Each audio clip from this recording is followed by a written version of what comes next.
El secreto detrás de mi matrimonio nunca registrado. Descubre lo que realmente sucedió. Mi esposo jamás formalizó nuestro matrimonio ante la ley. Él creía que acabaría sin nada, pero yo guardaba un as bajo la manga. No obtendrás nada en el divorcio, exclamó mi suegra, Carmen, mientras se reía a mis espaldas. Con tono despectivo, afirmó que, al no haber registrado su unión, yo ni siquiera era considerada su verdadera esposa. En ese preciso instante, una mezcla de serenidad y determinación me invadió al recordar los documentos que había ocultado durante 8 largos años. Con una sonrisa irónica, Carmen continuó: no eres más que una mujer que jugó a ser esposa. Cuando se case con Olivia, ahí sí tendrá una esposa de verdad. Mientras doblaba la ropa con calma, le respondí: gracias por avisarme, Carmen. Al ajustar la camisa de Javier, ella arrojó los papeles sobre la pila, reiterando su burla. Con voz medida, le pregunté: ¿acaso no te llamas Alejandra? Y en ese instante, revelé que había descubierto que nuestro matrimonio de 8 años era una farsa. Pero mientras Carmen se regodeaba, mi mente ya viajaba hacia la caja de seguridad del banco, donde resguardaba los verdaderos papeles del matrimonio que había registrado en secreto tiempo atrás. La expresión de Carmen cambió al notar mi aparente indiferencia. Javier te dejará por una mujer real y tú actúas como si te hablara del clima, espetó, mientras tomaba la cesta para preparar la cena. Su rostro se sonrojó al decir: estás delirando. Cuando Javier te entregue los papeles del divorcio mañana, no digas que no te lo advertí. En ese mismo instante, Olivia salió de la habitación, eligiendo cortinas nuevas, y su coche se desvaneció por la calle. Con un largo suspiro, marqué un número familiar. Al otro lado, respondió Margarita, la mejor amiga de mi difunta madre y abogada de la familia. ¿Qué sucede?, inquirió. Le expliqué que Carmen acababa de informarme que mi matrimonio jamás había sido legalizado, que Javier me daría los papeles del divorcio al día siguiente y que la prueba seguía segura en la caja del banco. Bien hecho, Alejandra. Tenemos años de evidencia, cuentas conjuntas, propiedades y tus aportes a la empresa familiar, afirmó con firmeza. Rememoré el jardín que yo misma había plantado, testigo silente de la felicidad que compartí con Javier antes de que su familia interviniera, seguida por la llegada de Olivia, su secretaria, y las sucesivas mentiras. De repente, un coche se detuvo frente a casa. Era Javier, quien llegaba temprano por primera vez en meses. Con los ojos secos pero llenos de determinación, retomé mi rutina en la cocina. Ale, tenemos que hablar, dijo con voz vacilante, ya sea acerca de los papeles del divorcio o sobre el hecho de que nuestro matrimonio nunca se registró. ¿Cómo? ¿Tu madre te lo dijo?, respondí mientras removía la comida. Puedo explicarlo. Déjame adivinar. Tu madre te convenció de que era lo mejor. Una forma de proteger los bienes familiares. Interrumpí. Javier abrió la boca, pero pronto se cerró, incapaz de continuar. Por favor, tienes que entender. ¿Qué?, suplicó. Entiendo perfectamente que tú y tu familia me han engañado durante estos 8 años, que me estás dejando por tu secretaria y que todos creen que me iré con las manos vacías. Le contesté con voz firme. Un breve destello de alivio se reflejó en su semblante mientras, sin dejarse llevar por la emoción, dispuse la mesa como cualquier otra noche. «Puedo ayudarte», ofreció en un tono que sugería algún arreglo, quizá incluso algo para el alquiler. Coloqué 2 platos y le dije: «¿Qué considerado de tu parte? Te invito a cenar». Con voz temblorosa, me replicó: «¿Me oyes? Te dejo esta casa. Todo esto no es tuyo». Sonreí internamente, recordando la caja de seguridad. «Come mientras esté caliente. Mañana será interesante. Estás actuando de forma extraña», murmuró, alejándose sin tocar la comida. Terminada la cena, subí a preparar una pequeña maleta para pasar la noche fuera. Antes de acostarme, realicé una última llamada. «Inspector Martínez, soy Alejandra Moreno. Recuerda el expediente que te pedí guardar. Ha llegado el momento de utilizarlo». A la mañana siguiente, en la oficina de Margarita, la llegada de Javier y su familia transformó el ambiente en un escenario de desconcierto. Las sonrisas confiadas se tornaron en expresiones de asombro al verme. Carmen apretó su bolso de diseño contra el pecho. Tomás se mostró visiblemente tenso, mientras Olivia intentaba sobresalir entre todos. «¿Qué hace ella aquí?», espetó Carmen a Margarita. «Esta reunión es para confirmar que el matrimonio nunca fue legal», explicó Margarita con una sonrisa astuta. «Por favor, tomen asiento. Alejandra tiene unos documentos importantes que compartir». Javier soltó una risa sarcástica. «No hay documentos. Ese es justamente el punto», replicó con calma mientras abría mi bolso y depositaba una pila de papeles sobre el escritorio de Margarita. Uno a uno, los documentos fueron revelando la verdad. La inscripción legal del matrimonio que yo había registrado en secreto hacía 8 años. El rostro de Carmen palideció. «Esto es imposible», murmuró, convencida de que había destruido la copia que yo había obtenido. «No sabías que yo misma lo registré. Mi mejor amiga, una abogada de la familia, me enseñó a proteger mis derechos», añadí. Javier tomó el papel con manos temblorosas, sin poder creer lo que veía. «No puede ser real, pero lo es», afirmó Margarita, desplegando más pruebas. Registros bancarios que demostraban mis aportes, inversiones inmobiliarias a nombre de ambos, e incluso correos internos que elogiaban mi desempeño en los negocios. Tomás se mostró incómodo. Esos mensajes se habían convertido en evidencia legal del engaño. «Aún no hemos terminado», continuó Margarita mientras extraía el último expediente, el que el inspector Martínez había guardado celosamente para mí. «Aquí están las transcripciones de todas las conversaciones, correos y mensajes de texto en los que tú y Carmen planearon mantener el matrimonio sin formalizar. Tu madre documentó meticulosamente cada detalle para proteger los intereses familiares». El rostro de Carmen se volvió gris. «¿Nos grabaste? Eso es ilegal», espetó. «No en este país», replicó Margarita con serenidad, subrayando que el fraude no pasaría desapercibido. De pronto Javier se levantó de golpe. «Esto es absurdo. Aunque el matrimonio sea válido, me voy a divorciar y solo recibirás un acuerdo mínimo», declaró. Sin que pudiera interrumpirlo, le entregué el último documento. Su semblante se descompuso al leerlo. Margarita explicó: «Este contrato, firmado por Javier hace 3 años, estipula que Alejandra es dueña del 50% de la empresa familiar a cambio de su colaboración en la fusión con los Andrade». Con incredulidad le dije: «Ni siquiera leíste el contrato antes de firmar, ¿verdad?». Javier tragó saliva y murmuró: «50%», mientras Tomás arrebataba el papel de sus manos, y Olivia finalmente lo miraba incrédula comentando: «Dijiste que esto sería fácil», mientras el aroma del café recién hecho llenaba el pequeño local que se había convertido en mi refugio, mi café, mi ren, un lugar donde las mañanas se colmaban del sonido de tazas chocando y el murmullo de clientes compartiendo historias. Sentí que, tras meses de lucha, recuperaba la paz que creía haber perdido para siempre. Sin embargo, la tranquilidad resultó efímera cuando los fantasmas del pasado seguían acechando. En la pantalla de mi móvil, el mensaje de Margarita permanecía abierto. «La empresa ha caído, Carmen vendió la casa, Tomás fue despedido y Javier está solo». Leí esas palabras 3 veces, como si cada una se grabara en mi memoria. No se trataba de venganza, sino de justicia. Tomé un sorbo de café y suspiré. Esto debería haber sido el final, pero la historia con los Fernández nunca concluye del todo. De repente, mi corazón se aceleró al escuchar la voz de Javier. Lentamente me giré, y allí estaba él, más delgado, con ojeras profundas y una apariencia desaliñada, sombra de lo que fue. ¿Qué haces aquí?, pregunté con frialdad. Necesito hablar contigo, replicó. Fruncí el ceño, incapaz de comprender el descaro de este hombre. No tenemos nada que discutir, insistí, enfocándome en la caja registradora, consciente de que podía prescindir de él sin mayores complicaciones. Sin embargo, en su mirada se leía, entre la arrogancia y la desesperación, un atisbo de vulnerabilidad. Un minuto y luego te irás, dijo mientras se sentaba en una mesa en la esquina. Su mano temblaba ligeramente. Lo observé en silencio, esperando que él diera el primer paso para explicar el motivo de su repentina presencia. Lo he perdido todo, respondí en voz baja, mientras recordaba cómo Carmen, siempre rodeada de amistades acomodadas, decidió apartarse en cuanto comprendió que ya no podía sostener lo que teníamos. Aquella noche, mientras Tomás aprovechaba cada oportunidad y Olivia se mostraba inquieta y vulnerable, se había aprovechado de mi necesidad de seguridad. Solo buscaban aferrarse a una ilusión, y en cuanto esa fachada se desmoronó, se esfumaron. Contuve una risa amarga, no por su sufrimiento, sino por lo absurdo de su súplica, como si esperaran compasión. Qué lástima, dije sin entonación emocional. Javier, con una mirada cargada de pesar, murmuró: yo solo quería que supieras que lo siento. Cruzando los brazos con firmeza, le reproché: ¿qué es lo que realmente lamentas? ¿Que me hayas manipulado, traicionado y engañado durante 8 años? En ese silencio, por un breve instante, sentí renacer la imagen del hombre que una vez amé, aunque comprendí que esa sombra había quedado atrás. Ya no me importa, afirmé con decisión. Su rostro, tenso, se iluminó al preguntar con cautela: ¿no me odias? Me incliné levemente y respondí: el odio consume energía, y yo prefiero invertirla en reconstruirme. Con voz entrecortada, confesó: no tengo a nadie, no tengo nada. Me incorporé y le dije: esa es la diferencia, Javier. Yo también lo perdí todo, pero en lugar de lamentarme, he construido algo nuevo. Sin esperar más, finalicé la conversación, advirtiéndole que no volviera, y mientras me retiraba lancé: cuando la avaricia te destruye, nadie vendrá a rescatarte. Creyendo haber cerrado ese capítulo, mi móvil vibró de repente. Era un mensaje de Margarita. Necesito verte. Es urgente. Algo inédito ha salido a la luz. El pasado siempre encuentra la forma de resurgir. La urgencia en sus palabras me heló la sangre. Margarita nunca exagera. Si decía que era crucial, debía serlo. Javier, aún sentado, preguntó con tono mesurado qué sucedía, pero opté por el silencio, y me retiré del café sin despedidas ni explicaciones. Llegué a la oficina de Margarita en menos de media hora.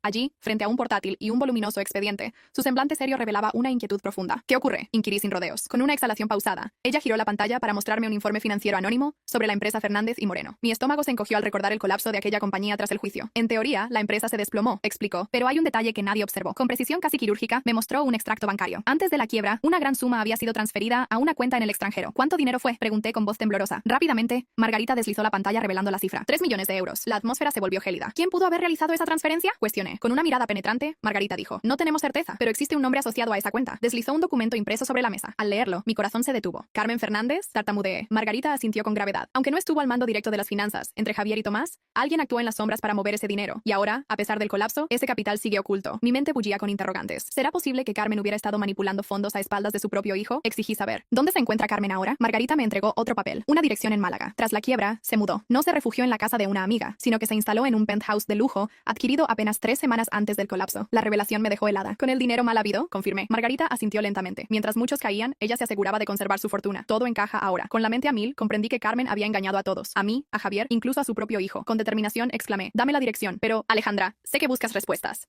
No vayas sola.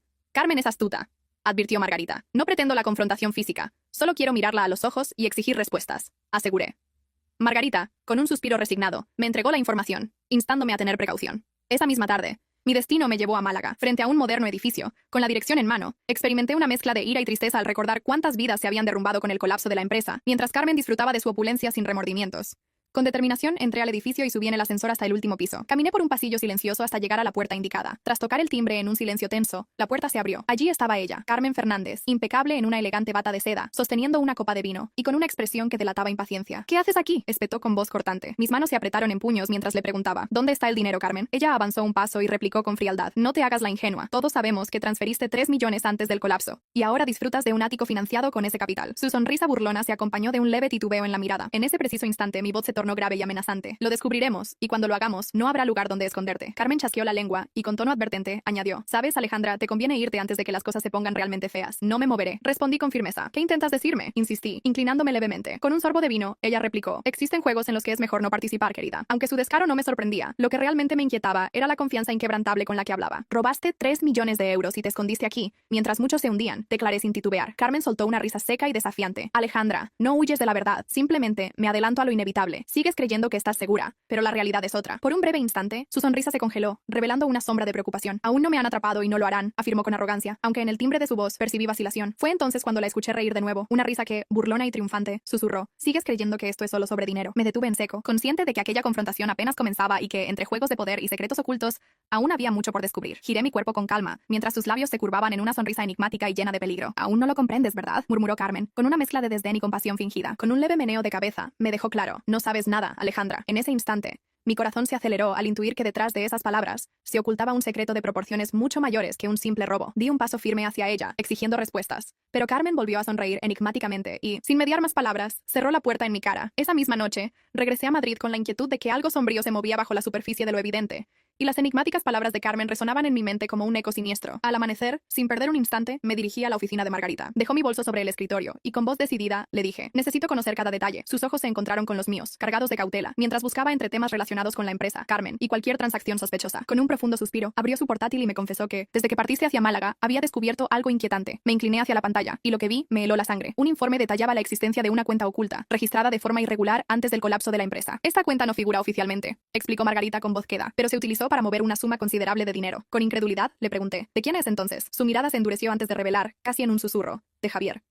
En ese preciso momento, mi pulso se aceleró, y al ver otro documento, confirmé que Javier había transferido la asombrosa cantidad de 5 millones de euros a dicha cuenta. El impacto de la cifra me dejó sin aliento, mientras una voz interna me decía que algo aún más retorcido se escondía tras ese movimiento financiero. Pero la sorpresa mayor vino al descubrir que, aunque todo parecía legal en los papeles, la cuenta figuraba a nombre de un tercero desconocido en los registros oficiales. Con el estómago revuelto, observé el documento hasta que, casi incrédula, leí el nombre. Olivia, la secretaria y amante de Javier.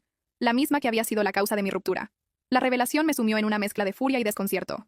Margarita, con una frialdad casi clínica, me explicó que Javier nunca perdió su fortuna. Simplemente la trasladó de forma encubierta, usando a Olivia como intermediaria, justo antes de que la empresa se derrumbara. Determinar que Javier había manipulado la situación a su favor despertó en mí un ardor implacable. Necesito hablar con él, ordené, y a pesar de las advertencias de Margarita. Ten cuidado, Alejandra. Mi determinación era inquebrantable. 2 horas más tarde, me encontré frente a la puerta del pequeño apartamento en el que Javier residía. Golpeé con fuerza, pero el silencio me respondió. Apenas estaba a punto de usar mi móvil para llamarlo, la puerta se abrió lentamente. Javier apareció en el umbral con el rostro demacrado, evidenciando noches sin descanso y ojeras profundas que atestiguaban su fatiga. Sin embargo, lo que realmente me impactó fue el terror que se dibujaba en sus ojos, muy distinto a la arrogancia de quien se cree intocable. Alejandra, susurró con voz temblorosa, dime la verdad, ¿dónde está el dinero? Su respuesta vacilante, no lo sé. Se quebró al admitir que Olivia había desaparecido con todo hace 3 días. En ese instante, el silencio se volvió abrumador, y comprendí que la maraña de engaños y traiciones aún estaba lejos de concluir. El relato de Javier reveló que, tras el colapso de la empresa, él y Olivia habían planeado trasladar los fondos a cuentas separadas para evitar sospechas. Sin embargo, en los últimos días, Olivia había cambiado radicalmente su comportamiento. No respondía a sus llamadas, y cuando lo hacía con nerviosismo y afirmaba ser seguida por alguien. Con tono amargo, me mostró en su móvil el saldo de su cuenta. Pero la estrategia había sido tan meticulosa que, en un abrir y cerrar de ojos, toda la fortuna había desaparecido. El verdadero shock vino al oír que Carmen estaba involucrada. Con voz baja y llena de un escalofrío palpable, Javier confesó que Carmen había iniciado una búsqueda implacable de Olivia, no solo para recuperar el dinero, sino aparentemente para asegurarse de que yo desapareciera. Mi mente se aceleró al recordar que cuando la madre de Carmen se involucraba, no se trataba de un mero malentendido. Dame la última dirección de Olivia, exigí, y tras una breve vacilación, Javier me la proporcionó. La pista me llevó a un modesto hotel en Barcelona, un lugar que no parecía encajar con la magnitud de un robo de 5 millones de euros. Al llegar, me acerqué a la recepción con la cortesía que la situación exigía, y pregunté por Olivia Ramírez. El recepcionista, con un ceño fruncido, me indicó que había estado en la habitación 203, y recordó que, el último día, una mujer mayor, elegantemente vestida con gafas de sol y un abrigo caro, una figura que evocaba la imagen de Carmen, había venido a buscarla. Ese detalle me erizó la piel, confirmando que la red de engaños se extendía mucho más allá de lo que había imaginado. Mientras salía del hotel, mi móvil vibró con una llamada de un número desconocido. Con el corazón latiendo con fuerza, contesté, y para mi asombro, una voz temblorosa y familiar emergió al otro lado. Era Olivia. Pero su tono ya no era el de la mujer segura que conocí, ahora sonaba asustada y vulnerable. Alejandra, murmuró, casi en un susurro, y yo, sin perder la compostura, le pregunté, ¿dónde estás? Entre jadeos y pausas, Olivia confesó que no podía revelar su ubicación porque Carmen la estaba buscando, y sus intenciones iban mucho más allá de recuperar el dinero. La tensión se apoderó de cada palabra, y en ese instante, supe que la maraña de secretos, traiciones y ambiciones estaba a punto de estallar en una confrontación que cambiaría todo. La noche se cerraba sobre nosotros, y el destino, incierto y peligroso, se dibujaba en el horizonte, mientras los ecos de antiguas traiciones y nuevos temores se entrelazaban en un final abierto que prometía más revelaciones. Me localizaron en Barcelona, y, sin previo aviso, alguien irrumpió en mi habitación de hotel. No logro comprender cómo obtuvo la llave, pero al entrar, en la penumbra, allí estaba ella, mesa, sentada con aire sombrío. Su primera palabra fue un reproche que me dejó paralizada. Me llamó ingenua por haber creído que podría defraudar a la familia Fernández. Sentí un escalofrío recorrer mi espalda al escuchar que, para ella, el dinero era recuperable. Pero mi valor personal carecía de importancia. Sin pensarlo dos veces, Olivia esbozó una risa nerviosa y huyó precipitadamente, dejando atrás sus pertenencias y únicamente portando lo que vestía. Mis pensamientos volaban. Ella había sido la favorita de Javier, destinada a ocupar un lugar que yo creía mío. Pero Carmen jamás la había aceptado. Ahora, al percibirla como una amenaza, Carmen parecía decidida a eliminarla. Necesito verte, dije con voz firme. La respuesta llegó quebrada. No puedes huir para siempre, Olivia. Carmen tiene gente siguiéndome. No sé cuánto tiempo podré mantenerme oculta. Con el corazón latiendo con fuerza, le pregunté, ¿dónde estás? Tras un largo silencio, su voz temblorosa respondió, Madrid, pero no puedo quedarme mucho tiempo. En ese instante, su ubicación me llenó de una mezcla de miedo y determinación. Si Olivia se encontraba en Madrid, aún existía la posibilidad de descubrir toda la verdad. Insistí. Nos vemos en una hora. Dime dónde. Una pausa, y luego, entre una respiración profunda y otra, dijo, Parque del Retiro, entrada de la Puerta de Alcalá. Estaré allí. Antes de que pudiera continuar, la llamada se cortó de forma abrupta. Miré la pantalla de mi móvil, el pulso acelerado, consciente de que, si las palabras de Olivia eran ciertas, Carmen no solo quería recuperar el dinero, sino mantener en secreto todo lo que realmente sucedía. Yo estaba a punto de enredarme en un torbellino del que no había escapatoria. 40 minutos más tarde, me encontraba en el Parque del Retiro, con el abrigo bien ceñido para contrarrestar el frío de Madrid, pero lo que sentía en mi interior no era la helada temperatura, sino una tensión insoportable. Busqué entre la multitud, sin encontrar señal de Olivia. Desesperada, marqué su número repetidamente. Pasaron 5, luego 10 minutos sin respuesta. Justo cuando estaba a punto de rendirme, mi móvil vibró con un mensaje de un número desconocido, que contenía únicamente la frase, Corre, Alejandra. Mi respiración se entrecortó. Al levantar la vista, noté un coche negro estacionado en la esquina, el mismo que había visto anteriormente en Málaga frente a un edificio. Comprendí que el peligro no solo rondaba a Olivia, sino que yo también estaba en el punto de mira. Con el coche aún estacionado y los cristales polarizados, no podía identificar al ocupante, pero la sensación de ser observada era ineludible. Aunque la gente a mi alrededor seguía su rutina, yo aceleré el paso para alejarme. No podía permitirme detenerme, pues sabía que, de alguna manera, el vehículo me seguía. Caminé hasta la estación de metro y descendí rápidamente, fundiéndome entre la multitud sin mirar atrás. 10 paradas más tarde, decidí bajarme en una estación al azar y salir zigzagueando entre la gente. Al cruzar la calle, eché un último vistazo. El coche negro había desaparecido, pero la inquietud persistía. Pronto llegué al apartamento de Margarita, sintiéndome exhausta y con la mente en un torbellino. Al abrir la puerta, su expresión se transformó de inmediato. ¿Qué ha sucedido?, preguntó preocupada. No respondí hasta haber cerrado bien la puerta tras de mí. Con voz entrecortada le expliqué que Carmen me estaba siguiendo. Sus ojos se abrieron en señal de asombro mientras revisaba la información en su móvil. En ese preciso instante, otro mensaje de un número desconocido apareció. Corre, Alejandra. Margarita se quedó en silencio, analizando el mensaje, y luego preguntó, ¿crees que Olivia te lo envió? No lo sé, admití, pero alguien me está advirtiendo. Ella se apoyó en la mesa, y tras unos instantes de análisis, me mostró un documento bancario. Esta transferencia fue realizada hace 2 meses, desde una cuenta en Suiza a una en España, explicó. Fruncí el ceño al notar que la cuenta receptora estaba registrada a nombre de Olivia. Con voz grave, Margarita continuó al abrir otro documento. Olivia no solo sustrajo 5 millones de Javier, sino que recibió fondos previos al colapso de la empresa, y esos recursos proceden de una cuenta vinculada a Carmen. El suelo parecía desvanecerse bajo mis pies. Con una mezcla de incredulidad y temor, pregunté, ¿estás diciendo que Olivia y Carmen estaban conspirando juntas? Margarita asintió lentamente. Todo apunta a ello. Sin embargo, algo se descontroló. Olivia traicionó a Carmen, y por eso ella ahora quiere silenciarla. Mi mente giraba a 1000 por hora. Carmen había estado moviendo las piezas en la sombra, pero ahora que Olivia había escapado con el dinero, la venganza era inminente. Con determinación, afirmé, debo encontrar a Olivia antes de que Carmen actúe. Margarita me miró fijamente. ¿Y qué harás cuando la encuentres? Esa noche, mi móvil volvió a sonar con un número desconocido. Tras unos segundos de vacilación, contesté. Hola, la voz de Olivia, entrecortada y aterrada, se filtró a través del auricular. Alejandra, necesito ayuda. Alguien me sigue. Su voz se llenó de desesperación, y entre un susurro, añadió, si me pasa algo, busca en mi apartamento. Antes de que pudiera responder, la llamada se interrumpió. Me quedé inmóvil, con el móvil aún pegado al oído, comprendiendo que la situación era mucho más grave de lo que imaginaba. Las últimas palabras de Olivia resonaban en mi mente, recordándome el apartamento en Barcelona,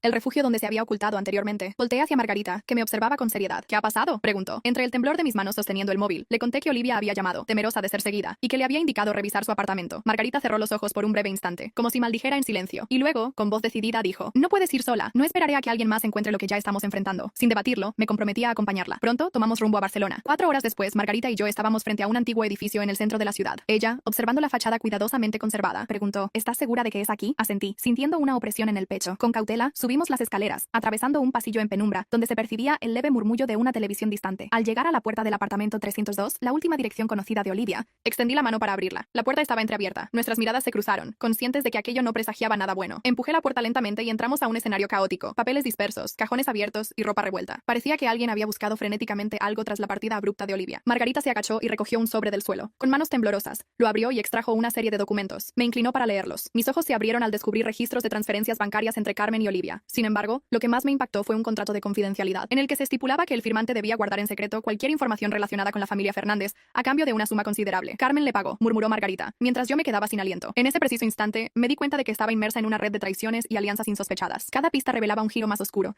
y el peligro se cernía sobre todas las partes involucradas. Sabía que debía actuar con rapidez para desentrañar la verdad y, sobre todo, salvar a Olivia antes de que Carmen sellara el destino de todos. Para silenciar a Olivia, sabíamos decidimos que no había tiempo que perder. Margarita frunció el ceño al comprender que si Olivia estaba en posesión de ese contrato, entonces guardaba evidencias de algo mucho mayor, un secreto que Carmen se empeñaba en ocultar a cualquier costo. Sentí un escalofrío recorrer mi espalda al pensar que, si alguien había ingresado al lugar tras la salida de Olivia, ya conocían la existencia de esas pruebas. Con determinación, Margarita guardó los documentos en su bolso mientras yo murmuraba: debemos irnos de aquí. Al dar el primer paso hacia la salida, un sonido sutil en el pasillo nos hizo detenernos en seco. Nuestras miradas se cruzaron, llenas de incertidumbre. Algo o alguien merodeaba afuera. Apagué la luz de la habitación y me acerqué con cautela a la puerta. Al asomarme por la mirilla, observé a un hombre vestido con un impecable traje oscuro, inmóvil frente al apartamento. No era Javier, ni Tomás, y su porte no dejaba lugar a la casualidad. Margarita se inclinó hacia mí y, en voz baja, preguntó: ¿quién es él? Negué con la cabeza, sin tener respuestas claras, pero sabía que no era un aliado. El ambiente se volvió denso y opresivo, mientras el extraño permanecía, como si esperara a alguien. Sin posibilidad de huir por la puerta principal, Margarita susurró con urgencia: debe haber otra salida. Mi mente comenzó a buscar alternativas y, al instante, distinguí la única vía de escape, una ventana que daba a un oscuro callejón trasero. En silencio, recogimos los documentos más importantes y me dirigí a la ventana. La abrí con sumo cuidado, aunque el leve chirrido de las bisagras pronto alertó al intruso. Pude oír el sonido inconfundible de un pomo girando. No podemos darnos ni un segundo, murmuró Margarita. Sin vacilar, me subí al marco y descendí por la escalera de emergencia, con ella siguiéndome ágilmente. Apenas habíamos tocado el frío suelo del callejón, cuando un estruendo proveniente del interior del apartamento confirmó que el hombre había irrumpido en la vivienda. Sin detenernos, corrimos hacia una calle concurrida, donde el anonimato de la multitud nos ofreció un breve respiro. Solo en ese instante, pude exhalar profundamente mientras Margarita, con el bolso aún firmemente presionado contra su pecho, me miraba con una mezcla de temor y preguntas silenciosas. ¿Quién era ese hombre?, pregunté, negando con la cabeza. La respuesta era clara. Su presencia no era fruto del azar, y Carmen debía saber que ahora poseíamos algo valiosísimo. En un rincón discreto, Margarita repasó rápidamente los documentos. Debe haber algo más que dinero aquí. Carmen jamás se arriesgaría tanto por una simple transacción, afirmó. Mientras mis ojos recorrían las líneas y cifras, una mención inesperada me detuvo. El nombre de Sergio Delgado saltó en uno de los papeles. «Espera», exclamé, señalando el documento. Margarita frunció el ceño. ¿Quién es Sergio Delgado? Sin saber la respuesta, tomé mi móvil y realicé una búsqueda. Lo que apareció en la pantalla me dejó sin aliento. «Dios mío», murmuré. Resultó que Sergio Delgado no era un abogado cualquiera. Se especializaba en fraudes financieros y, lo más inquietante, su último cliente había sido nada menos que la influyente familia Fernández. Margarita respiró hondo, comprendiendo de inmediato que no se trataba simplemente de un robo. Carmen no oculta solo dinero. Esconde algo de dimensiones mucho mayores, afirmé, sintiendo el peso de la revelación. En ese preciso instante, mi móvil vibró con un mensaje proveniente de un número desconocido. Al abrirlo, leí una sola y escalofriante frase: «Si sigues escarbando, terminarás como Olivia». Mis manos se helaron. Margarita, tomando mi brazo con firmeza, exclamó: «Debemos salir de aquí». Sin embargo, en ese preciso momento, mi determinación se transformó. Ya no se trataba de huir, sino de descubrir la magnitud de lo que Carmen ocultaba, antes de que fuera demasiado tarde. De regreso en Madrid esa misma noche, nos sentamos frente al portátil de Margarita, para investigar más a fondo a Sergio Delgado. Si este hombre maneja los asuntos financieros de Carmen, debe haber indicios en sus registros, comenté mientras ella accedía rápidamente a bases de datos legales y registros de clientes. «Aquí está», susurró, mostrando que Sergio Delgado había sido contratado por Carmen hacía 5 años, un año antes de mi matrimonio con Javier. Fruncí el ceño al cuestionar por qué Carmen necesitaba un abogado especializado en fraudes. Justo cuando la empresa comenzaba a tambalearse, Margarita continuó revisando el expediente. «Mira esto, no solo gestionó las cuentas de la empresa Fernández y Moreno, sino que también coordinó una transferencia inusual desde una cuenta en Suiza hacia otra en Madrid. La cifra, según estos documentos, asciende a 15 millones de euros». Mis pensamientos giraban a 1000 por hora mientras comprendíamos que Carmen no solo protegía su fortuna, sino que también aseguraba su propia salida ante un inminente colapso. Aún hay piezas del rompecabezas que desconocemos, algo por lo que está dispuesta a arriesgarlo todo, concluí, mientras la tensión en el ambiente se volvía casi insoportable. En medio de nuestra discusión, mi móvil volvió a sonar, marcando un número desconocido. Contesté con cautela. Al otro lado de la línea, una voz temblorosa y apenas audible dijo: «Alejandra, ayúdame». Mi corazón se detuvo. Era la voz de Olivia, casi un susurro, pidiendo auxilio. «¿Dónde estás?», inquirí con urgencia. «En un almacén, en la zona industrial de Madrid», respondió, antes de que se oyera un grito ahogado y un golpe seco que cortaron la llamada, dejándome con el eco de un pitido. El horror se reflejaba en el rostro de Margarita, pero no dudé. «Iré a buscarla». Margarita me agarró el brazo. «No puedes ir sola», advirtió, y en menos de una hora ya estábamos en la desolada zona industrial de Madrid, un lugar casi fantasmagórico, apenas iluminado por algunas luces dispersas entre edificios abandonados. Nos dirigimos al único almacén con signos de actividad. «Si Olivia está allí, es seguro que Carmen también se encuentre cerca», murmuró Margarita, y asintí con la adrenalina recorriéndome el cuerpo. Con extrema precaución, nos deslizamos entre las sombras hasta hallar una puerta lateral entreabierta. Entramos en silencio, con el corazón golpeando en mi pecho de manera incontrolable. El interior del almacén se hallaba sumido en la penumbra, salvo por una luz tenue que se filtraba desde el fondo. Allí, ante nuestros ojos, apareció la desgarradora escena. Olivia, atada a una silla, mostraba en su rostro las marcas de golpes y una visible herida en la ceja. Frente a ella, con los brazos cruzados y una mirada gélida, se encontraba Carmen, imperturbable y elegante en su abrigo oscuro. El tiempo pareció detenerse en ese instante, grabando la imagen de Carmen en mi mente como un reflejo de desprecio absoluto. Margarita y yo nos refugiamos tras unos contenedores metálicos, conscientes de que debíamos permanecer ocultas. La voz de Carmen rompió el silencio con una frialdad escalofriante. Siempre supe que Olivia era vulnerable, pero jamás imaginé que llegarías tan lejos. Con gran esfuerzo, Olivia alzó la cabeza y con voz temblorosa acusó: «Tú me usaste, Carmen». Una risa seca y despectiva se escapó de los labios de Carmen. «Claro que lo hice. Siempre fuiste demasiado ingenua para competir en mi mundo y creer que podrías arrebatarme lo mío». Sus puños se apretaron con fuerza, revelando la intensidad de su traición. Carmen jamás había tenido intención de compartir sus beneficios. Olivia había sido solo un peón en un juego mayor, descartada una vez cumplido su cometido. En ese instante, entre sombras y silencios, se definía la nueva realidad. Un mundo de engaños y secretos donde cada decisión podía significar la diferencia entre la supervivencia y la perdición. Y aunque el miedo se hacía presente, yo ya no era la misma persona que se dejaba dominar por él. Ahora, más que nunca, estaba dispuesta a desenmascarar la verdad, sin importar el costo. Le sujetó la cara con una intensidad inusitada y sin dudarlo exigió: «Dime, Olivia». Olivia, con una sonrisa ambivalente y dejando entrever marcas del pasado, ocultó algo en su semblante. Frente a ella, Carmen replicó con tono frío: «Estás equivocado. Si tus sospechas fueran ciertas, ya habrías recibido lo que te corresponde. Pero evidentemente no es así». En ese instante, Olivia dejó escapar un suave tosido que parecía recuperar el aliento perdido. Mientras mencionábamos pruebas, Carmen se quedó inmóvil, procesando cada palabra. Con un esfuerzo contenidamente forzado, Olivia esbozó una sonrisa, antes de desvanecerse en la penumbra del almacén. Al mismo tiempo, envió documentos a diversos contactos, detallando minuciosamente todas las transferencias realizadas. Carmen parpadeó, tratando de asimilar la magnitud de lo revelado. Comprendí de pronto que Olivia no solo había sustraído el dinero, sino que había dejado un rastro fehaciente que lo demostraba. «Si actúas impulsivamente y tratas de silenciarme ahora, esa información llegará a las manos indicadas», advirtió Olivia con voz medida. Carmen apretó los dientes. Sabía que no podía tomar medidas drásticas, sin garantizar que esas pruebas permanecieran ocultas. Esa salvaguarda, sin embargo, aún nos dejaba una oportunidad. Con voz apenas audible, le susurré a Margarita: «Debemos sacarla de aquí». Margarita asintió, preparándose para lo que estaba por venir. Pero antes de que pudiéramos movernos, la puerta del almacén se abrió de golpe. Nos quedamos paralizadas al ver que alguien más había irrumpido en la escena. Javier, mi ex esposo, entró con una expresión tensa, evaluando la situación. «¿Qué haces, Carmen? Llegas tarde», comentó con severidad, y mi corazón se aceleró al preguntarme qué hacía él en ese lugar. «No puedes proceder de esa manera», añadió Javier con voz áspera. «Si Olivia realmente posee esas pruebas, nos veremos en serios problemas», advirtió Javier. Carmen, con una frialdad escalofriante, replicó: «No nosotros. Es ella la que ha cometido el error». Olivia soltó una risa amarga y continuó: «Te equivocas, Javier. No solo envié documentos sobre Carmen, sino también sobre ti. Todas tus transferencias y cuentas ocultas están detalladas en esas pruebas». El pánico se reflejó en los ojos de Javier, y Carmen lo miró con desdén. «Eres menos perspicaz de lo que imaginaba». Por primera vez, vi en su rostro un miedo genuino. Él, al igual que nosotros, se había convertido en objetivo. Aprovechando el caos, abandoné nuestro escondite y me acerqué en silencio a Olivia. Al notar mi presencia, sus ojos se abrieron en señal de sorpresa, aunque permaneció en silencio. Con voz baja le aseguré: «Te sacaré de aquí». Margarita se posicionó detrás de mí, lista para ofrecernos cobertura. En ese preciso instante, Carmen nos descubrió. «¿Qué hacen aquí?». Javier giró la cabeza y al encontrarme, su expresión se transformó del shock a la desesperación. No permití que la situación se deteriorara y con rapidez liberé a Olivia, instándola: «Corre». Todo sucedió en un abrir y cerrar de ojos. Olivia vaciló, pero Margarita la sostuvo con firmeza, y juntas nos precipitamos hacia la salida. El ambiente se llenó de tensión. De repente, las puertas del almacén se abrieron bruscamente, y varios agentes, con las armas en mano, irrumpieron en la sala. Carmen, manteniendo una calma casi inhumana, levantó las manos lentamente, mientras Javier quedaba visiblemente atónito. Uno de los oficiales se acercó a Carmen y anunció: «Carmen Fernández queda arrestada por fraude financiero y conspiración». Olivia dejó escapar un suspiro de alivio. Parecía que la pesadilla había llegado a su fin. Sin embargo, mientras la esposaban, Carmen me miró fijamente y con una sonrisa helada, dijo: «Disfruta este momento, Alejandra. Esto aún no concluye». Yo respondí con serenidad: «Ya ha terminado, y por primera vez en años siento que soy libre». Han pasado 6 meses desde aquella noche en el almacén, desde que finalmente logré cerrar el capítulo más oscuro de mi vida. A veces reflexiono sobre cómo me vi envuelta en una red de engaños, fraudes y traiciones, y cómo, a pesar de todo, salí adelante sin perder mi esencia. Sin embargo, no todos tuvieron la misma suerte. Carmen Fernández fue juzgada por fraude financiero, conspiración y coacción. Los documentos que Olivia había entregado resultaron ser pruebas irrefutables, condenándola a 12 años de prisión. El día en que la esposaron, me lanzó una última mirada helada y afirmó: «Nos volveremos a ver, Alejandra». Pero sabía, en lo más profundo, que ese reencuentro jamás tendría lugar. Mi ex esposo intentó eludir su responsabilidad, alegando que todo había sido orquestado por su madre. Pero la evidencia lo condenó. El tribunal lo sentenció a 6 años de prisión junto a una multa millonaria, y su mundo se desplomó. Posteriormente, recibí una carta de Javier, pero decidí no abrirla. Él pertenecía al pasado, no a mi futuro. Al fin y al cabo, Olivia fue fundamental para desmantelar el poderío de la familia Fernández. No lo hizo por nobleza, sino por instinto de supervivencia. Aceptó testificar contra Carmen y Javier a cambio de una reducción de cargos, salvándose de la cárcel, aunque perdiendo todo lo que había acumulado ilícitamente. La última vez que vi a Olivia fue el día del juicio. Se acercó a mí después de declarar y, por primera vez, su rostro estaba libre de arrogancia. Con una leve sonrisa melancólica dijo: «No espero que me perdones». La observé en silencio, y en mi interior reconocí que me alegraba haber conseguido justicia.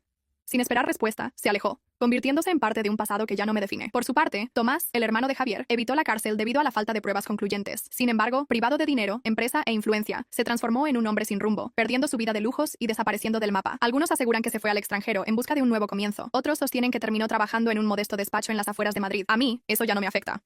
Después de perderlo todo, reconstruí mi vida de la única manera que tenía sentido para mí. Hoy, resido en Madrid en un apartamento pequeño pero acogedor. Tengo mi propio café y un negocio que es genuinamente mío, sin mentiras ni traiciones. Margarita sigue siendo mi mayor aliada. Sin ella, nada de esto habría sido posible. A menudo me preguntan si lamento algo, pero la respuesta es clara. Cada engaño, cada lágrima, cada batalla, me forjaron en la persona fuerte e independiente que soy hoy, capaz de encontrar la felicidad por mí misma. Una tarde, mientras cerraba el café, descubrí una carta sin remitente en la puerta. Con cautela, la abrí, y en su interior, encontré una frase escrita a mano que resonó en mi alma: «Nunca subestimes a una mujer que ha aprendido a luchar». Sonreí ante esas palabras, reafirmando mi determinación de nunca dejarme intimidar, y con esa convicción, cerré definitivamente la puerta del pasado para seguir adelante.